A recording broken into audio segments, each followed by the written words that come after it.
Day 356 of Everyday Bible with Ada Ukabia.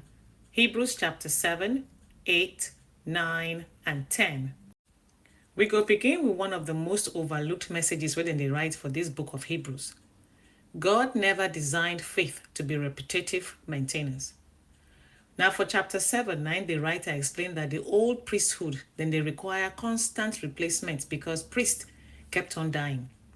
In verse 10, it says sacrifices had to be offered again and again, year after year.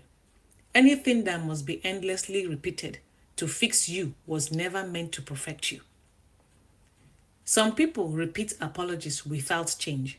Some people will repeat religious routines without transformation. And then some people could just repeat the circles of guilt, shame, and self-punishment. This particular verse, they tell us that God's solution was not better repetition, but complete replacement. Jesus no come to improve the system. Jesus came to end that system. As we go deeper into this chapter 7, it describes Jesus as a high priest, where they holy, blameless, and set apart. Yet in they represent people who are none of those things. If they represent us, we know they holy, we will know they blameless, we will know they set apart. Perfection, they represent imperfection. Unlike human leaders, where they demand moral strength before acceptance, Jesus, they stand before God on behalf of people where they still they grow. You don't need to fix yourself before coming to God. You also no need spiritual polish before God will accept you. Now your honesty now they matter more than your performance. When we can't enter Hebrews chapter 8, you get one quote where they talk say, I will put my laws in their minds and write them on their hearts. Sometimes they read this verse quickly, but here's the hidden message. God is no longer interested in our outward compliance without inward change. In the old system, rules were written on stone, but in this new covenant, where concern Jesus, values are written on the heart. Because true character, they show up when nobody they watch you. They know they prove true faith by noise, not by consistency. God is less concerned with how spiritual you appear, but He they more concerned with who you are becoming. If we can enter Hebrews chapter 9, then describe how only one priest fit enter the most holy place, and they enter them only once a year. Waiting be the hidden message here. Distance was part of the old system. But in this new system, now access be the promise. Many people, they still live as if God is far away. God they had to reach, or God they easily offended, and being they always they disappointed. Hebrews come quietly dismantle that fear. He say, you don't need permission to pray. You don't even need intermediaries to be heard.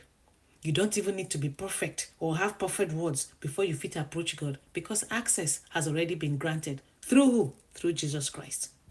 For this same chapter 9, if we look verse 14, he said the blood of Christ cleanses our conscience, not just our actions. Then they rarely emphasize this one, Abi.